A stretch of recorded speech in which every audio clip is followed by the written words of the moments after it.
ज्या बहुजन समाजाचे महापुरुषांना अभिवादन करून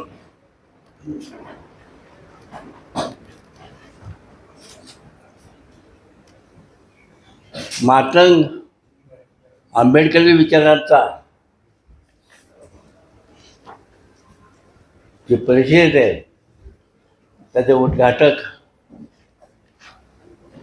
साहित्यिक बहुजन समाजाच्या इतिहासाचा आढावा घेऊन देशामध्ये एक नवीन चैतन्य देणारे डांगे सर आणि ज्यांनी ही परिषद बोलवले बगाडे सर त्यांचे सर्व सहकारी माझे सहकारी वसंतराव साळवे उपस्थित असलेले बंधू आणि भगिनी या सभागृहामध्ये मला माहिती आहे फार उंचीची माणसं आहेत, फार मोठे मोठे माणसं आहेत आणि व्यासपीठावर मला वाटतं तुमच्यापेक्षा आम्ही फार छोटे. पण मला तुम्हाला एक आव्हान करायचे इथे हक्काने ते बाबासाहेबांचं तुम्ही नाव घेतलंय ना, जगामध्ये असा एकही महापुरुष नाही की तिथं बाबासाहेब नाही.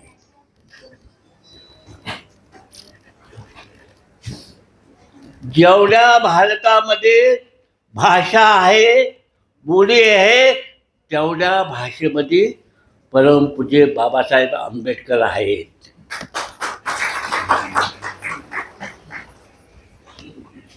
जेवढ्या जाती आहेत त्या जातीमध्ये बाबासाहेब आहेत.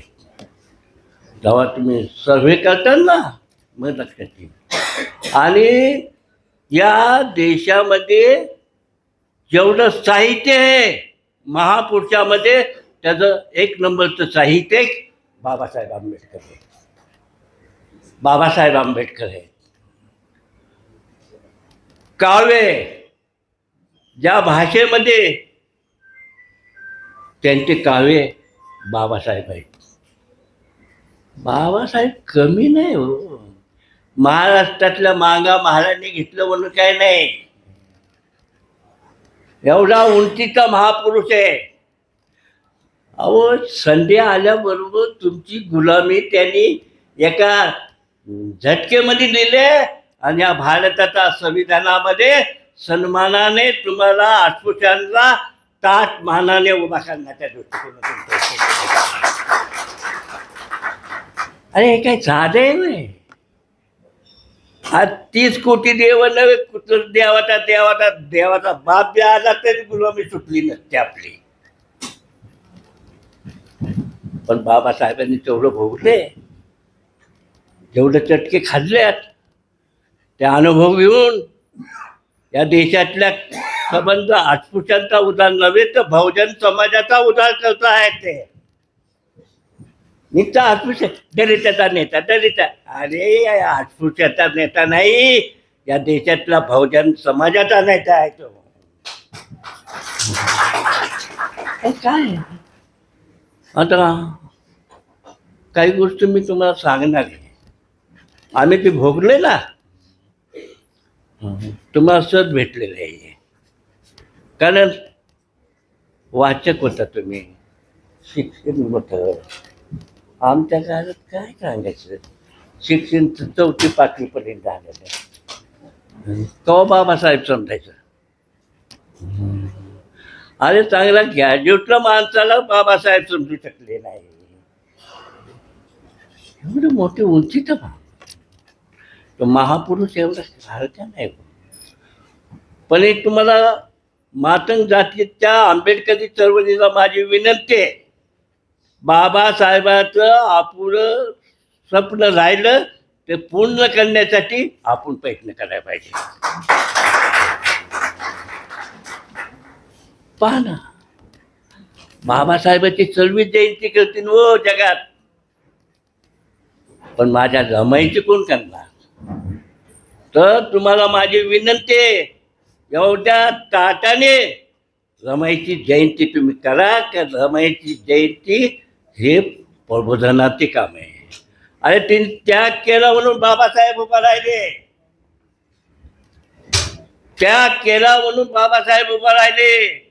आणि गरिबीच्या अडचण आणून उभा केले असती, आता तुमच्या पत्नी किंवा कोणाचे जे अनाथे नाही, हे अनाथे घराचे नाही. पण रमाईने कधीच असं केलं नाही. रमाईने पूर्णपणे त्यांचा संसार, मोठं कुटुंब होतं बाबासाहेबांचं, हलकं नव्हतं. म्हणून रमाईची जयंती तुम्ही जास्तीत जास्त करतात. बाबासाहेबांची तर कोणी बी करेल हो, की बाबासाहेबाबद्दल आदरच आहे. म्हणून रमाईची जयंती करा. दुसरं स्वप्न बाबासाहेबाचं आहे. बाबासाहेब काय म्हणत होते, शाहू महाराजांची जयंती दिवाळीसारखी बनवा. माझं आता 90 व्हायला लागलं, पण मला काही दिसलं नाही. पण 100व्या जयंतीमध्ये काशीरामनी ती सिद्ध करून दाखवली की बाबासाहेबाचं स्वप्न त्यांनी कोल्हापूरमध्ये सिद्ध करून दाखवली. दिवाळीपेक्षाही मोठी त्यांनी जयंती केली, दिवाळीपेक्षाही. कारण माहिती आहे का, हजारो वर्ष आपल्याबरोबर पगड आहे आणि आपल्यापेक्षा जास्ती भोगला असेल तर पूर्वीच्या महाराजांनी.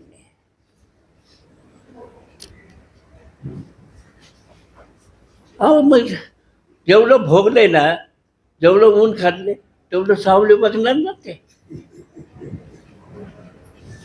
आपली माणसं काय म्हणतात, लय पुढे गेलेत, लय आपलं घेतलं.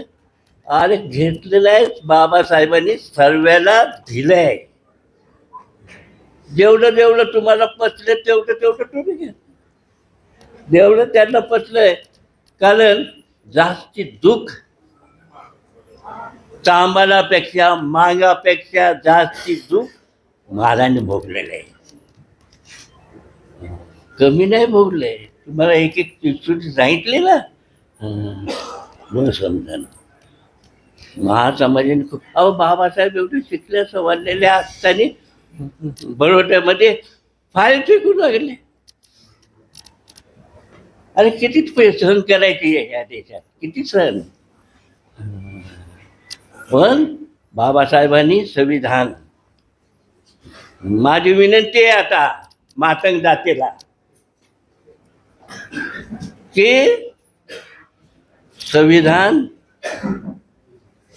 काही गोष्टी बदलत चालल्यात. बगाडे सर, ही तुमची जबाबदारी आहे. आंबेडकरी प्रबोधनामध्ये तुम्ही खऱ्या अर्थाने काम करताय आणि म्हणून 2026 मध्ये शत्रूंनी टाकलेला डाव उधळून लावायचा असेल तर मातंग जातीच्या नावाने संविधान बचाव म्हणून असा कार्यक्रम करा. म्हणजे शत्रूला लक्षात येईल. बौद्धांनी केलं ना, तिथे आहे तेच कायमच चाललंय त्यांचं. बघा आता असं नाही चाललं. आपल्यावर जबाबदारी आहे ती. जेव्हा बाबासाहेबांचं नाव घेतो ना, तेव्हा सर्वांचा विचार करणं हे आपल्याला भाग आहे.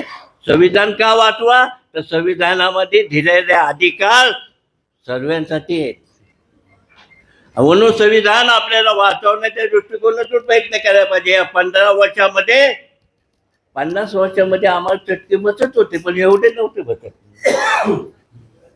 अहो 2025 मध्ये मागाचं पोरग मारुतीच्या देवळात गेलं, ठोकून मारलं,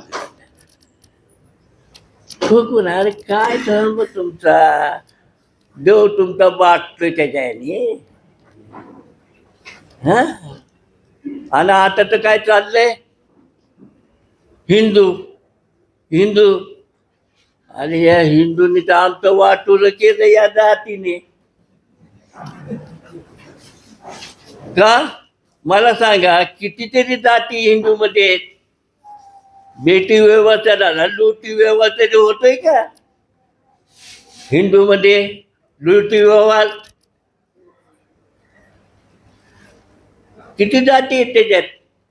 आणि हिंदू हे शत्रूंनी केलेला डाव, हिंदू म्हणून सर्वांना यावं. आता बहुसंख्य हिंदू आहे ना, मग कशाला खतरा. म्हणजे मुसलमानांसंग लढण्याचं काम आपल्याला लावतं. हे आपल्या मातंग जातीने ओळखायला पाहिजे. हे दंगल करण्याचे आपली मुलं गुन्हेगार करतील, आपली मुलं वायपट करतील. आता बघा लवळनगर, काशीवाडी, राजवाडी, बघा कशी मुलं तरुण पोरं या संघामध्ये गेले. हे घातक आहे आपल्या समाजामध्ये. होतं फार डेंजर आहे हे. आपसामध्ये वाद लावतं. बघा मराठा ओबीसींचा वाद लावून ठेवलाय आरक्षणच्या नावाखाली. बघा त्यांनी लावून ठेवलाय या 15 वर्षामध्ये आलेल्या राजांनी. आणि दहशत करायला लागल्यात. कुण्या असं मांडायला लागलं की नाही बघते त्याला. आणि आपलीच माणसं आपलीच हाताने म्हणजे लवेतून लव्हा काढलाय ना, आपलीच माणसं आपल्या अंगावर पाठवायची. हे नीती बाबासाहेबांनी बदला घ्यायचा असताना तर बामणाला इथं कुणी टिकून दिलं नसतं. बामणाला टिकून दिले नसतं. बाबासाहेबांना माहिती हे बाहेरून आलेले आहेत. बामण ह्या देशातला नाही, बाहेरून आलेला आहे. पण बाबासाहेबांनी बदला नाही घेतला. माणूस म्हणून त्यांना तेवढंच अधिकार दिले. हे जरा लक्षात घ्या. पण ही बामणाची जात आहे ना, आपली जुनी मन आहे ना, बामणाला दिली वसली 1000 रुपये. पुन्हा आहे का नाही बोलतच नाही. तर बामणाला वसली दिली की 1000 रुपये पसरत आहे. तर आता भारतामध्ये त्यांनी त्यांचं स्वप्न सागर करण्यासाठी, आपल्यावर राज्य करण्यासाठी बाबासाहेबांनी आपल्याला लोकशाही दिली. आणि लोकशाहीचा मुद्दा पाडण्यासाठी आपला वापर करायला लागलाय. बहुजन समाजाचा वापर करायला लागलाय शत्रू. म्हणून संविधान वाचायला पाहिजे आपलं. या देशामध्ये भाषा किती, जाती किती, धर्म किती, तरी संविधानाने बांधून एक संघ भारत ठेवलाय. केवढं मोठं काम बाबासाहेबांनी केलंय. आणि म्हणून ते टिकवण्यासाठी तुमच्यावर जबाबदारी आहे. आंबेडकरी चळवळीच्यावर जबाबदारी आहे. खांद्याला खांदा लावून एक ताकदीने उभं राहायला पाहिजे या देशामध्ये. हे पूर्वीचा महाल, हे पूर्वीचा महाल, हे पूर्वीचा तांबार, हे पूर्वीचा हे असं करत बसले ना तरी ठोकून घेतील आपल्याला. एका ठोकून घेतील. शत्रू एवढा त्याला केला. म्हणून आपण सगळे एक संघ होऊन संविधानाचं संरक्षण करायचं आहे. म्हणून एक ताकद आपल्याला या देशामध्ये उभा करायची. हे देश मजबूत करण्यासाठी आपण प्रयत्न करायचा आहे.